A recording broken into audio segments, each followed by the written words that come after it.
Hello student, कैसे हैं आप लोग। आज हम बायोलॉजी का class 9th chapter first cell the building block of life का सेकंड चैप्टर लाए हैं। फर्स्ट चैप्टर में हम लोग बहुत ही इंपॉर्टेंट बातें सीखे थे सेल के बारे में और ओरिजिन ऑफ लाइफ के बारे में। तो सेल के बारे में डिटेल्स बताया था फर्स्ट लेक्चर में। आज हम लोग मेनली माइक्रोस्कोप के बारे में देखेंगे, डिटेल से पढ़ेंगे माइक्रोस्कोप कितने टाइप का होता है और उसका डिस्कवर कौन किया था। तो आज से पहले आज हम लोग एक छोटा सा टॉपिक पढ़ेंगे जो एनसीईआरटी में दिया हुआ है। टॉपिक का क्या नाम है? Size of the object and its visibility through unaided to aided eye. पहले समझते हैं अनएडेड टू एडेड आई का क्या मतलब होता है। अनएडेड मतलब होता है कि हम नेकेड आई से, हमारे आंख पे कुछ भी लगा हुआ नहीं होना चाहिए, ना ही इलेक्ट्रॉन माइक्रोस्कोप, ना ही माइक्रोस्कोप, ना ही कोई चश्मा वगैरह सब कुछ भी लगा हुआ नहीं होना चाहिए। वैसे आई को हम लोग बोलते हैं अनएड आई। एड आई मतलब क्या होता है? ऐसा आई जो हमारे आंखों पे कुछ लगा हो, किसी चीज के सहारे से हम किसी चीज को देख रहे हैं। तो जब हम नेकेड आई से देखते हैं या फिर कोई चीज लगा करके देखते हैं, मतलब स्पेक्स लगा के कोई चीज जूम करने वाला, तो ऑब्जेक्ट ऑफ साइज क्या होती है और कैसे देखते हैं एक बॉक्स के थ्रू एनसीईआरटी में समझाया गया। इसी को हम लोग आज देखेंगे। देखिए बॉक्स को पहले अच्छी समझते हैं हम लोग, इसमें क्या है। ये बॉक्स में है कि पहले एक डिस्टेंस को दिखाया गया है। ये देख रहे हैं लेफ्ट हैंड साइड में डिस्टेंस को दिखाया गया, मतलब 1 से 2, जब हम यहाँ से यहाँ तक आएंगे तो इसके बीच का डिस्टेंस कितना है? 1 किलोमीटर से 100 मीटर के आसपास आ गया। फिर इसमें ऑब्जेक्ट की साइज को दिखाया गया, जैसे एक एग्जांपल से इसी को लेकर हम समझते हैं। यहाँ पर रॉकेट दिखाया गया है। रॉकेट जानते हैं ना, तो रॉकेट की साइज क्या होती है? देखिए यहाँ पे कितना है मार्जिन, मतलब यहाँ पे लेवल कितना हुआ? 10 मीटर, और यहाँ पे 100 मीटर, और ये बीच में दिखा रहा है, मतलब रॉकेट का साइज है लगभग ये 50 मीटर के आसपास होता है। तो आप लोग बताइए क्या 50 मीटर चीजों को हम नेकेड आई से देख सकते हैं बिना कुछ लगाए हुए? हाँ बिल्कुल देख सकते हैं। उसके बाद है नीम ट्री, जो कि 10 मीटर से थोड़ा ऊपर दिखाया गया, मतलब 12 से 13 मीटर के आसपास उसकी लंबाई होती है। यहाँ उसे भी बहुत अच्छे से देख सकते हैं बिना कुछ आंख पे लगाए हुए। उसके बाद ह्यूमन हाइट, ह्यूमन हाइट कितना दिया गया है? देखिए यहाँ पे 1 मीटर है और यहाँ पे है 10 मीटर। 1 मीटर से थोड़ा सा ऊपर है, मतलब 1.23 मीटर के आसपास हो सकता है, उसे भी अच्छे से हम लोग देख सकते हैं। उसके बाद है चिकन एग, मतलब मुर्गी का अंडा। मुर्गी का अंडा का साइज यहाँ दिया गया कितना? 1 सेंटीमीटर से थोड़ा ज्यादा, मतलब 0.1 मीटर, मतलब ये 2 सेंटीमीटर हो सकता है, 3 सेंटीमीटर हो सकता है, 5 सेंटीमीटर हो सकता है। हाँ सेंटीमीटर में भी चीजों को हम अच्छे से देख सकते हैं। हम कौन सी चीजों को साइज, ऑब्जेक्ट का साइज कितना छोटा होता है तो उसे अच्छे से नहीं देख पाते हैं, इस चीजों को हम देखेंगे अभी। तो उसके बाद है एग फिश, 1 मिलीमीटर से थोड़ा ऊपर होता है। हाँ इसे भी हम लोग देख लेते हैं, देख लेते हैं, ठीक है। उसके बाद अमीबा, अमीबा का साइज दिखाया गया है 100 माइक्रोमीटर से, देखिए थोड़ा ऊपर एनसीईआरटी में इसी तरह से दिखाया गया 100 माइक्रोमीटर से, 100 माइक्रोमीटर ये हो गया, तो यहाँ से थोड़ा ऊपर, और 1 मिलीमीटर से नीचे, इसके बीच में अमीबा का साइज कुछ भी हो सकता है, मतलब अमीबा का साइज वेरी भी कर सकता है। तो इसके बीच में होता है, तो अमीबा को हम लोग नेकेड आई से देख पाते हैं? नहीं देख पाते हैं। हमारे आँख की देखने की क्षमता कितनी होती है, ये बात अभी हम डिटेल्स में चर्चा करेंगे। उसके बाद most plant and animal cell, और हम लोग को पता है बहुत अच्छे तरह से प्लांट एंड एनिमल सेल को हम नेकेड आई से नहीं देख पाते हैं, जो कि कितना के रेंज में आता है? ये लगभग देखिए 100 माइक्रोमीटर से थोड़ा ऊपर है, यहाँ तक इसका ग्राफ आया हुआ है, ठीक है ना। और 10 माइक्रोमीटर के बीच में है। 100 माइक्रोमीटर मतलब 110 माइक्रोमीटर, और नीचे 10 माइक्रोमीटर, दोनों के बीच में आता है इसका साइज। तो इसे भी हम लोग नेकेड आई से नहीं देख पाते हैं। उसके बाद न्यूक्लियस का साइज, मोस्ट बैक्टीरिया का साइज, माइटोकॉन्ड्रिया का साइज इस कॉलम में दिया गया। 10 माइक्रोमीटर से नीचे है किसका? न्यूक्लियस का साइज, इसे हम बिल्कुल ना देख पाएंगे। उसके बाद मोस्ट ऑफ द बैक्टीरिया का साइज कहाँ से कहाँ होता है? 10 माइक्रोमीटर, देखिए यहाँ 10 माइक्रोमीटर से 1 माइक्रोमीटर के बीच में यहाँ तक ऐसे दिखाया गया है, तो बिल्कुल इसे हम ना देख पाते हैं। उसके बाद माइटोकॉन्ड्रिया का दिखाया गया 1 माइक्रोमीटर से थोड़ा ऊपर, मतलब 2, 3, 4, 5, 6 माइक्रोमीटर हो सकता है, जिसे बिल्कुल हम नेकेड आई से नहीं देख सकते हैं। उसके बाद स्मॉलेस्ट बैक्टीरिया, बैक्टीरिया से भी छोटा स्मॉलेस्ट बैक्टीरिया है, जिसका साइज 100 नैनोमीटर से, ये माइक्रोमीटर है और ये नैनोमीटर, दोनों बातों को अच्छे समझेंगे अभी कि माइक्रोमीटर और नैनोमीटर क्या होती है। यूनिट कन्वर्जन अभी थोड़ा मोड़ा हम लोग देखेंगे। उसके बाद वायरस का साइज है, देखिए वायरस का साइज 100 माइक्रोमीटर से 100 नैनोमीटर से थोड़ा ऊपर है, यहाँ तक है, और 10 नैनोमीटर से ऊपर, मतलब यहाँ से यहाँ तक के बीच में वायरस का साइज लाई करेगा। उसके बाद राइबोसोम साइज 10 नैनोमीटर से थोड़ा ऊपर है। उसके बाद 1 नैनोमीटर से के बीच में कौन कौन सा है, 10 से 1 नैनोमीटर के बीच में प्रोटीन एंड लिपिड, मतलब हम बोल सकते हैं यहाँ से कि प्रोटीन का साइज बड़ा होता है एज कम्पेयर टू लिपिड। उसके बाद स्मॉलेस्ट मॉलिक्यूल, मॉलिक्यूल क्या, जैसे CO2 H2O, उसका साइज कितना होता है, 1 नैनोमीटर से कम होता है, देखिए इसके बीच में कुछ भी हो सकता है। उसके बाद एटम्स का साइज क्या होता है, 0.1 नैनोमीटर के आसपास होता है, थोड़ा उससे ज्यादा होता है। तो ये ऑब्जेक्ट की साइज है, किस ऑब्जेक्ट को हम लोग आंखों से देख पाते हैं, किस ऑब्जेक्ट को आंखों से नहीं देख पाते, ये चीज यहाँ पे बताया गया है। तो सेल को तो हम बिल्कुल नेकेड आई से नहीं देख सकते हैं, तो सेल का स्टडी के लिए ही क्या बनाया गया, माइक्रोस्कोप, ठीक है ना। उसके अभी हम माइक्रोस्कोप बारे में डिटेल से पढ़ेंगे। अब यहाँ पे थोड़ा सा हम यूनिट कन्वर्जन कुछ देखते हैं। जैसे आप लोग को पता होना चाहिए, साथ में बोलेंगे 1 metre is equal to 100 centimetre, 1 metre is equal to 1000 millimetre, 1 metre is equal to 10⁻6 micrometre, इसको बोलते हैं माइक्रो, लिख देते हैं पूरा माइक्रो मीटर। फिर वहां पे 1 मीटर इजकल टू 10⁻⁻9 नैनोमीटर, ये एन जैसा जो बना हुआ है इसे बोलते हैं नैनोमीटर। देखिए 1 मीटर इजकल टू 10⁻⁻9 नैनोमीटर, ये किसका साइज है, एटम का साइज है। ये यूनिट कन्वर्जन आप लोग याद रखेंगे, बायोलॉजी में भी खूब काम आने वाला है, इवन फिजिक्स केमिस्ट्री मैथ में भी खूब काम आता है ये कन्वर्जन, ठीक है ना। खास करके ये माइक्रोमीटर और नैनोमीटर याद रखेंगे आप लोग, ये दोनों तो आप लोगों को याद होगा ही। चलिए अब यहाँ पे एक बहुत ही इंपॉर्टेंट बात हम लोग समझते हैं। देखिए नियर पॉइंट सुने आप लोग, क्या होता है near point of human I, of human आई कितना होता है, पहले समझते हैं इसका क्या मतलब हुआ। एक ऐसा डिस्टेंस, एक ऐसा पॉइंट जहां से चीजों को हम क्लियर देख पाते हैं, कितने डिस्टेंस से, तो ये होता है लगभग 25 सेंटीमीटर। नियर पॉइंट कितना होता है, 25 सेंटीमीटर। इसका क्या मतलब हुआ, किसी भी ऑब्जेक्ट को अगर हम आंखों की दूरी से 75, जहां मेरा मान चलिए आंख है, यहाँ से 25 सेंटीमीटर की दूरी पे किसी ऑब्जेक्ट को रखते हैं तो वो ऑब्जेक्ट मुझे क्लियर विजिबल होगा, उसे ही हम लोग क्या बोलते हैं, near point of the human आई, जो कि होता है कितना, 25 सेंटीमीटर, ठीक है ना। इसे हम लोग और क्या बोलते हैं, least distance of distinct vision, क्या, चलिए लिख देते हैं, क्या बोलते हैं, द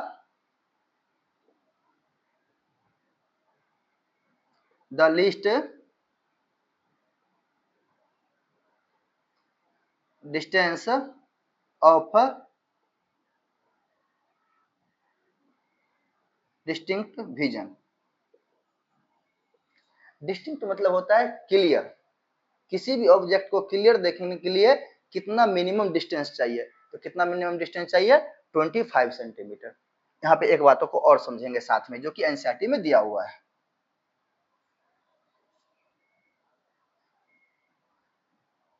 एक टर्मिनोलॉजी और है, जो है क्या नाम है उसका, limit of resolution of human आई। देखिए लिमिट ऑफ रिजोल्यूशन क्या हुआ, कोई भी चीज कितना मिनिमम डिस्टेंस से मुझे क्लियर दिखाई देता है। एक एग्जांपल देके समझाया है इसमें कि दो ऑब्जेक्ट यहाँ पर रखा हुआ है, एक ऑब्जेक्ट यहाँ पे, एक ऑब्जेक्ट यहाँ पे, दोनों ऑब्जेक्ट को हम मिनिमम कितना डिस्टेंस पे ले आए कि दोनों ऑब्जेक्ट मुझे एक ऑब्जेक्ट जैसा अपीयर होगा, तो ये डिस्टेंस होता है, मतलब लिमिट ऑफ रिजोल्यूशन होता है ह्यूमन आई का 0.1 mm, मिलीमीटर, mm मतलब मिलीमीटर, मतलब किसी दो ऑब्जेक्ट को हम 0.1 मिलीमीटर से कम डिस्टेंस पे ले आएंगे तो दोनों ऑब्जेक्ट मुझे एक ऑब्जेक्ट अपीयर होगा, दिखाई देगा, प्रतीत होगा। तो 0.1 mm को, मतलब 0.1 मिलीमीटर को हम लोग क्या बोलते हैं, limit of resolution of human I. Human आई मतलब इंसानों के बारे में हम बता रहे हैं।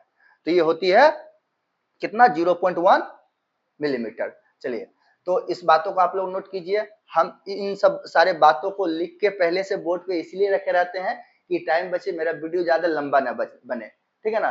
तो बायोलॉजी कुछ हम इसी तरह से पढ़ेंगे, क्योंकि बायोलॉजी में काफी ज्यादा लिखना पड़ता है। अगर देखिए, अगर इसको आप लोगों के सामने हम लिख के बनाते तो कितना टाइम बनता, पता चले कि आधा एक घंटा का सिर्फ एक ही इसी पे वीडियो बन गया। तो बहुत सारी बातें हम क्या करेंगे, लिख के पहले बोर्ड पर रखेंगे, जो मेरा टाइम बचाएगा, फिर उसे मैं अच्छे से आप लोगों को समझा दूंगा। तो फिर इसके बाद हम लोग समझते हैं अच्छे से माइक्रोस्कोप के बारे में, कितने टाइप का माइक्रोस्कोप होगा, डिटेल्स पढ़ते हैं, पहले इसको आप लोग नोट्स करें।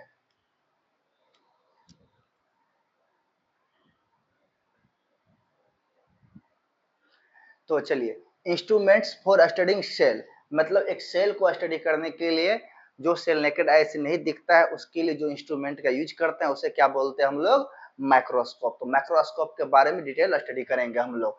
तो माइक्रोस्कोप क्या होता है, माइक्रोस्कोप एक ऐसा ऑब्जेक्ट टूल्स होता है जिसके थ्रू हम ऑब्जेक्ट को मच लार्जर, कई गुना ऑब्जेक्ट से बड़ा करके देख सकते हैं, उसे ही हम लोग क्या बोलते हैं, माइक्रोस्कोप बोलते हैं। देखिए डिफिनेशन में यही लिखा हुआ, a microscope, a microscope is an object tools designed to make teeny object appear much larger। teeny मतलब क्या, छोटे स्मॉल ऑब्जेक्ट को कई गुना ज्यादा जूम करके देखो, जिसे आप लोग बोलते हैं जूम करना, ठीक है ना। इसका यूज देखिए, it allow us to see structure that are smaller than the human eye, limit of resolution 0.1 millimetre. क्या मतलब हुआ, ये हमें वैसा चीज देखने में हेल्प करता है जो limit of resolution of human आई से छोटा हो। मतलब जो limit of resolution of human आई है कितना है, 0.1 मिलीमीटर। जो इस साइज से छोटा ऑब्जेक्ट होगा, उस ऑब्जेक्ट को देखने में हेल्प करेगा कौन, माइक्रोस्कोप। रिजोल्यूशन क्या होता है, मेजर ऑफ क्लियरिटी, मतलब किसी भी चीज को कितना क्लियरिटी से हम देख पाते हैं। मोबाइल में ये सारा फीचर होता है, आप लोग बहुत अच्छे से जानते होंगे। उसके बाद क्या है, contrast, different, the difference in brightness between various part of the object. कोई भी ऑब्जेक्ट है, आप अपना ही फोटो एडिट करते होंगे, कहीं ज्यादा ब्राइटनेस, कहीं कम ब्राइटनेस, इस बातों को आप लोग अच्छे समझते होंगे। फिर मैग्निफिकेशन आता है, ये टर्मिनोलॉजी है, तीनों आप लोग याद रखेंगे, एनसीईआरटी में दिया हुआ है, दिया हुआ ये तीनों टर्मिनोलॉजी। मैग्निफिकेशन क्या होता है, किसी भी ऑब्जेक्ट को कितना जूम करके देखते हैं। रिजोल्यूशन क्या होता है, किसी ऑब्जेक्ट को कितना क्लियर देख पाते हैं, क्लियरिटी है। और ये मैग्निफिकेशन कितना बड़ा हम देख पाते हैं। तो ये रही बेसिक बातें माइक्रोस्कोप के बारे में। उसके बाद देखते हैं माइक्रोस्कोप कितने टाइप के होते हैं, इसे आप लोग नोट करें, फिर देखते हैं।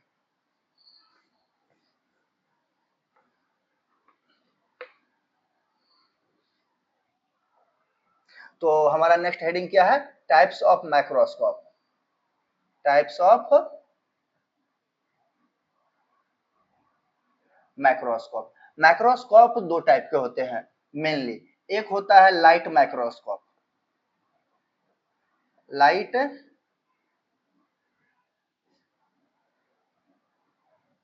और दूसरा इलेक्ट्रॉन माइक्रोस्कोप।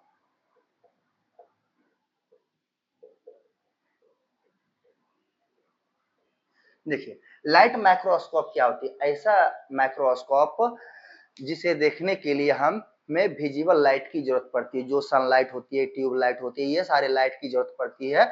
इस लाइट के बिना हम लोग माइक्रोस्कोप से नहीं देख सकते हैं। तो ऐसे माइक्रोस्कोप को हम लोग क्या बोलते हैं, लाइट माइक्रोस्कोप। इलेक्ट्रॉन माइक्रोस्कोप क्या होता है, ऐसा माइक्रोस्कोप जिसे देखने के लिए बीम ऑफ इलेक्ट्रॉन, क्या, beam of electron, electron, beam of electron, आप इसे ऐसे भी समझ सकते हैं, ग्रुप ऑफ इलेक्ट्रॉन। जो इलेक्ट्रॉन का ग्रुप होगा, बहुत सारे इलेक्ट्रॉन निकलते हैं, फिर ऑब्जेक्ट को देखने में वो हेल्प करता है। तो सबसे पहले हम लोग देखते हैं लाइट माइक्रोस्कोप, फिर इलेक्ट्रॉन माइक्रोस्कोप के बारे में भी हम लोग अच्छे से देखेंगे। तो लाइट माइक्रोस्कोप भी टू टाइप का होता है। एक जैसे आपने नाम सुना होगा, सिंपल माइक्रोस्कोप,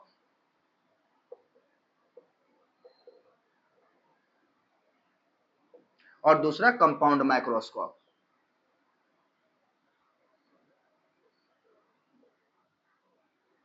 कंपाउंड माइक्रोस्कोप, दो टाइप के होते हैं लाइट माइक्रोस्कोप। दोनों माइक्रोस्कोप से देखने के लिए मुझे लाइट की जरूरत पड़ती है। इलेक्ट्रॉन माइक्रोस्कोप से देखने के लिए मुझे इलेक्ट्रॉन की जरूरत पड़ती है, बीम ऑफ इलेक्ट्रॉन की जरूरत पड़ती है। सिंपल माइक्रोस्कोप में एक लेंस यूज होता है। सबसे पहली बात है कि माइक्रोस्कोप में जो लेंस यूज होता है, कौन सा लेंस यूज होता है? Convex lens. कौन सा? Convex lens.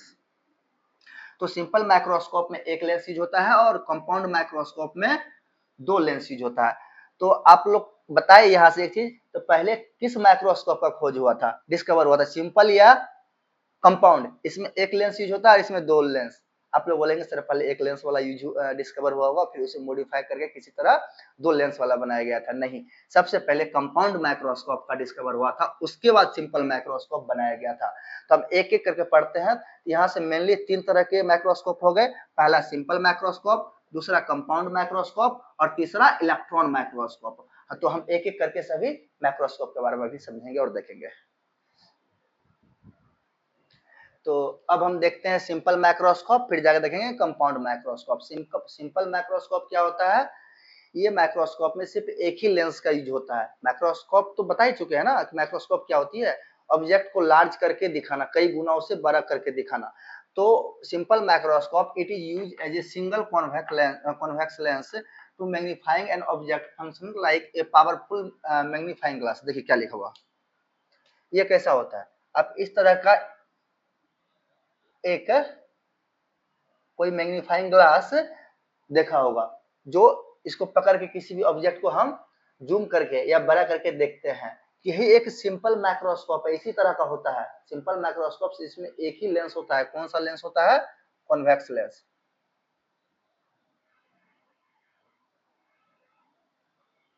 याद रखेंगे आप लोग, इंपॉर्टेंट है कि माइक्रोस्कोप में कौन सा लेंस यूज होता है?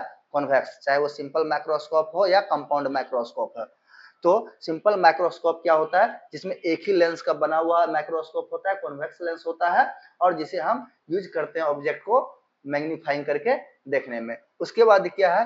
Compound microscope. उसके बाद देखिए इसमें एक चीज और, developed by the Antonie van Leeuwenhoek in 1670, मतलब 1670 के दशक में इसका डिस्कवर किया था। कौन? Antonie van Leeuwenhoek. क्या इस साइंटिस्ट के नाम से परिचित है? जो कि फर्स्ट लिविंग सेल डिस्कवर किया था। देखिए, डिस्कवर फर्स्ट लिविंग सेल इन 1674। याद रखेंगे, लिविंग सेल का डिस्कवरी का क्रेडिट क्या किसे जाता है? एंटोनी वैन ल्यूवेनहॉक को ही जाता है। जो कि देखिए इसी के आसपास इसने सिंपल माइक्रोस्कोप बनाया, फिर उसके कुछ दिन बाद क्या किया, ये लिविंग सेल का डिस्कवर किया। इसके बारे में डिटेल से पढ़ेंगे हम लोग। उसके बाद देखिए कंपाउंड माइक्रोस्कोप। कंपाउंड माइक्रोस्कोप आप लोग सुने होंगे कि इसका डिस्कवर कौन किया था? रॉबर्ट हुक किया था। बट ऐसा नहीं है, जो कंपाउंड माइक्रोस्कोप है उसका डिस्कवर किया था हैंस एंड जैकरिस जॉनसन। ठीक है ना, दोनों चश्मा बनाने वाला था। इन दोनों ने फर्स्ट टाइम कंपाउंड माइक्रोस्कोप का डिस्कवर किया था। तो रॉबर्ट हुक ने क्या किया था?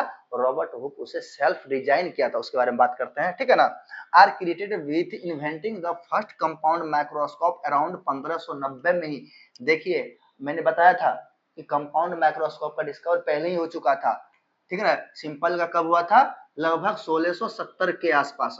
और कंपाउंड का कब हो गया था? 1500 लगभग 90 में ही हो गया था। It use as a combination of two और मोर लेंस। इसमें दो या दो से ज्यादा लेंस का यूज करते हैं ऑब्जेक्ट को बड़ा करके देखने के लिए। जो पहला लेंस होता है उसे बोलते हैं ऑब्जेक्टिव लेंस, और जो दूसरा लेंस होता है उसे बोलते हैं आईपीस बोलते हैं, ठीक है ना। देखिए एक रफ डायग्राम बनाते हैं हम कंपाउंड माइक्रोस्कोप का।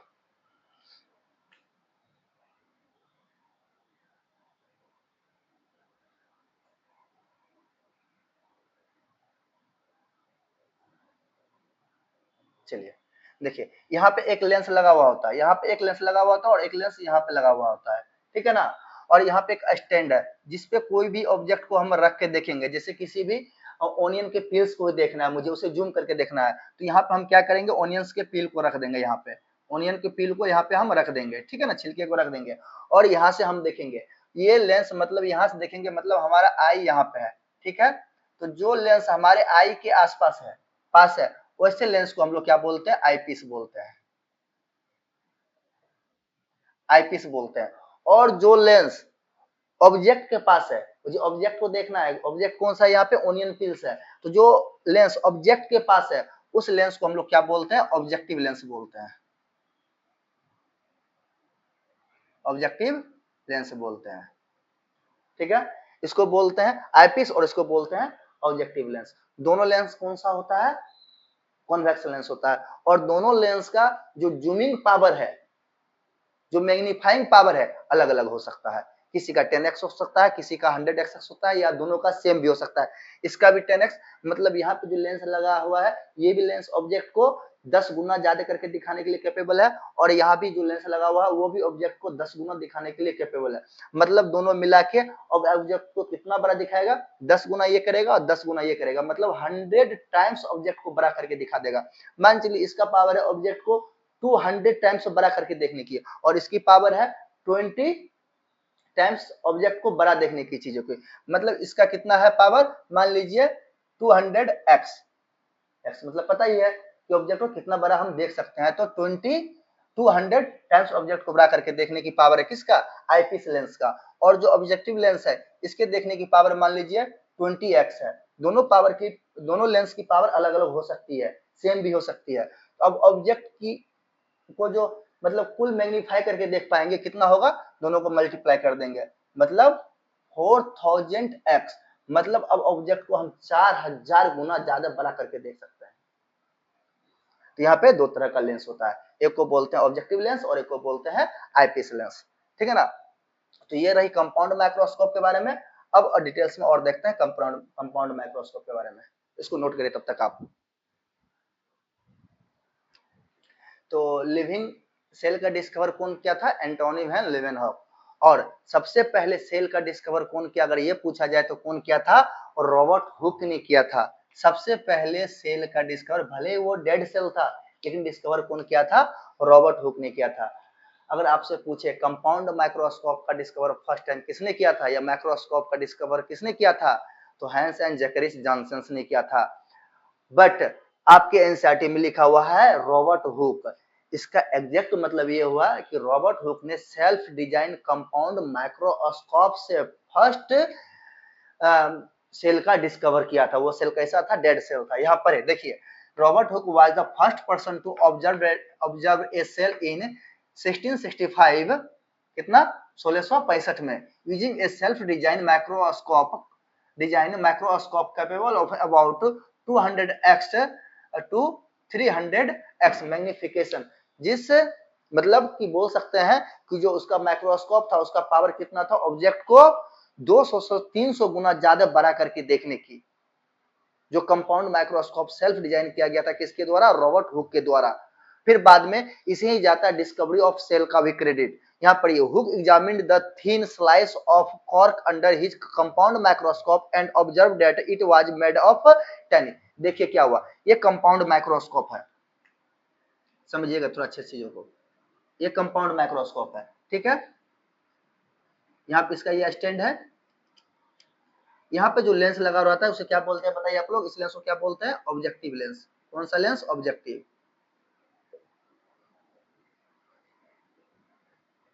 और यहाँ पे जो लेंस लगा रहता है उस लेंस को क्या बोलते हैं, आईपीस। आईपीस बोलते हैं क्योंकि यहाँ से हम लोग देखते हैं, यहाँ पे ये स्टैंड है जहाँ पे ऑब्जेक्ट को रख करके देखा जाता है। कोई भी ऑब्जेक्ट यहाँ पे रख दिए, यहाँ पे कॉर्क को रख दिए। स्लाइस ऑफ कॉर्क का क्या मतलब होता है, देखिए कॉर्क जो है, जो पेड़ होता है, मतलब उसका जो बार्क होता है, छिलका, बार्क क्या होता है, पेड़ का छिलका, उसी से बनाया जाता है कॉर्क। मेनली ये ओक प्लांट से ऑब्जर्व होता है। ओक प्लांट का जो बार्क होता है उसी से कॉर्क ऑब्टेन होता है। तो कॉर्क मतलब बार्क ही समझिए, कॉर्क मतलब कि जो ओक प्लांट है उसका छिलका ही है, उसके बार्क को, जब उसके स्लाइस ऑफ बार्क ऐसे भी बोल सकते हैं, जब यहाँ पे रखा गया है, अब ये समझिए यहाँ जो रखा हुआ ये क्या है, स्लाइस ऑफ बार्क है। जब इसको कंपाउंड माइक्रोस्कोप से देखा गया तो कैसा दिखा, ये जूम होके दिखा, कितना 200 से 300 गुना बड़ा होकर दिखा। तो जब ये जूम होकर दिखा तो ऐसा दिखा, देखिए स्मॉल स्मॉल घर टाइप से, मतलब कंपार्टमेंट टाइप से। कैसा, कंपार्टमेंट टाइप से, इस तरह से दिखा।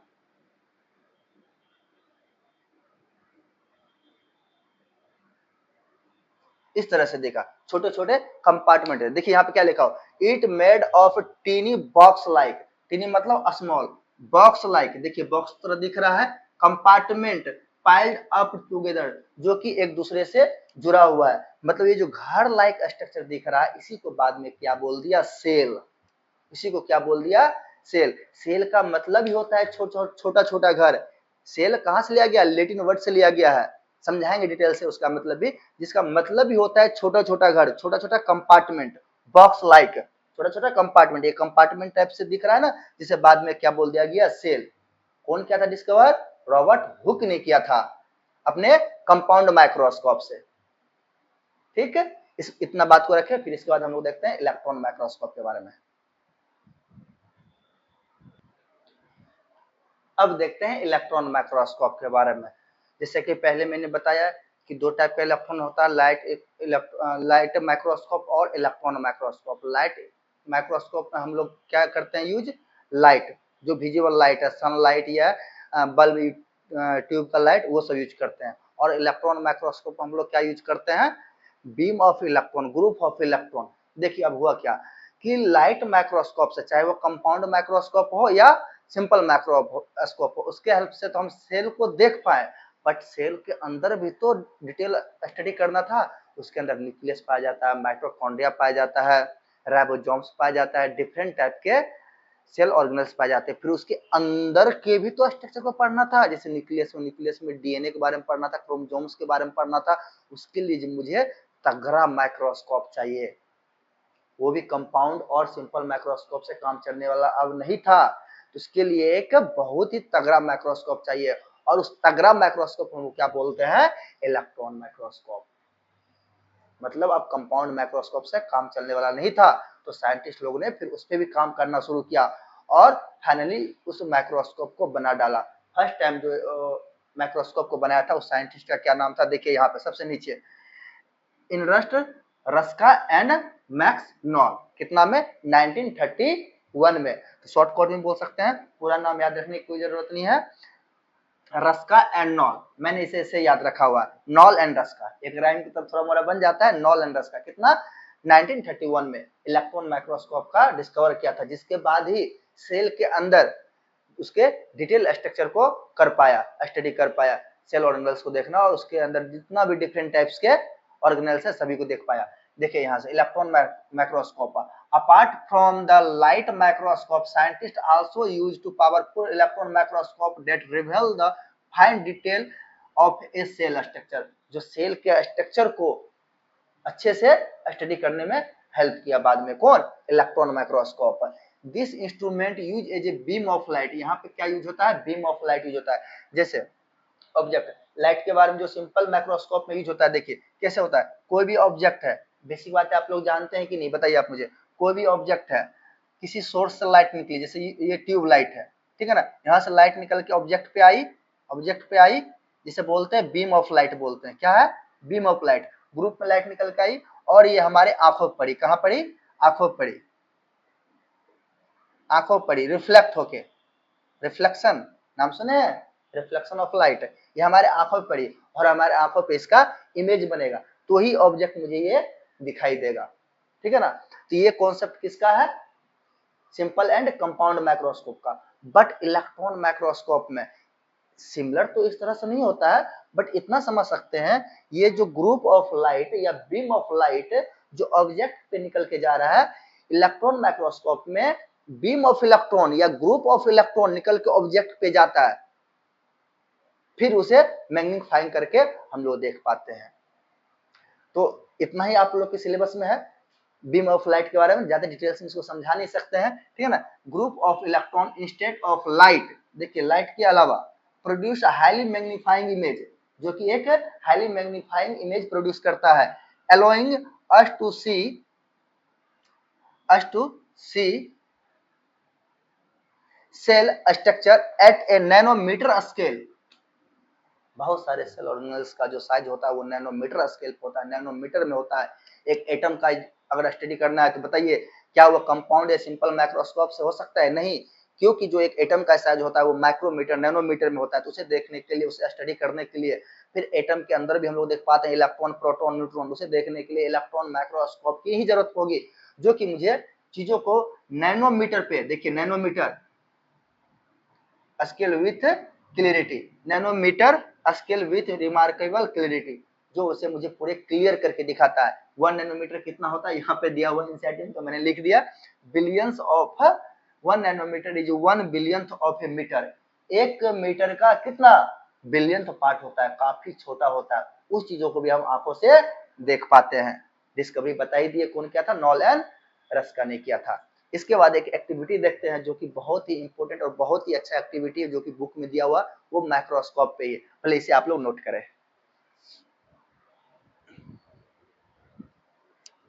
तो चलिए नेक्स्ट टॉपिक क्या है, let us estimate the size of the cell. NCERT में एक्टिविटी दिया हुआ है जिसमें ये बताया गया कि एक सेल के साइज को कैसे हम लोग मेजर कर सकते हैं इलेक्ट्रॉन माइक्रोस्कोप, इलेक्ट्रॉन नहीं, कंपाउंड माइक्रोस्कोप की हेल्प से। तो देखिए एक्टिविटी हम समझाते हैं, पहले लिख दिए बोर्ड पे, फिर उसको लाइन बाय लाइन आपको हम समझा देते हैं। अच्छे से आप लोग ध्यान से बस सुनिए, ठीक है ना। Take a transparent ruler with a marking. देखिए सबसे पहले क्या करते हैं, हम माइक्रोस्कोप बना लेते हैं।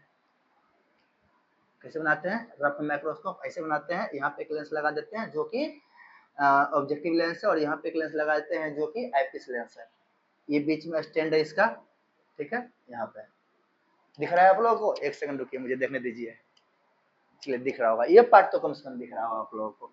यहाँ पे एक स्टैंड लगा हुआ है जहाँ पे हम ऑब्जेक्ट को रख के देखते हैं, यहाँ पे देखना रहता है, ठीक है।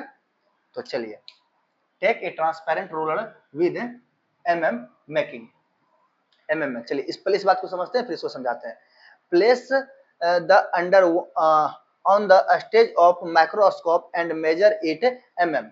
देखिए क्या बोल रहा है, यहाँ पे बोल रहा है एक रूलर को रखने के लिए जिसको एमएम में मेजर कर लेने के लिए। देखिए यहाँ पर हम एक कोई चीज रख दिए जो कि मुझे मेजरमेंट बता रहा है।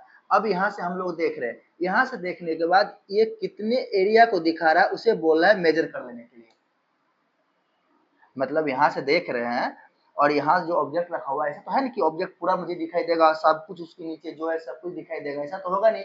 कुछ एरिया को ही दिखाएगा, वो पार्टिकुलर एरिया को ही दिखाएगा। उसे बोल रहा है वो मार्क कर लेने के लिए, उसे बोल रहा है वो नोट कर लेने के लिए। वही बोला place the under on the stage of the microscope and measure it in millimetre. इसे मिलीमीटर में बोल रहा है मेजर कर लेने के लिए। नेक्स्ट देखिए, convert diameter millimetre to micrometre. उसके बाद ऐसा क्यों, सुनिए, क्योंकि जब सेल, मुझे पर्पस क्या है, किसी भी सेल को माइक्रोस्कोप के नीचे रख के देखना, और सेल का साइज किसमें होता है, माइक्रोमीटर में, नैनोमीटर में। इसीलिए बोल रहा है जो मुझे ये एरिया दिखाई दे रहा है, यूनिट कन्वर्जन, उसे मिलीमीटर टू माइक्रोमीटर में कन्वर्ट कर देने के लिए।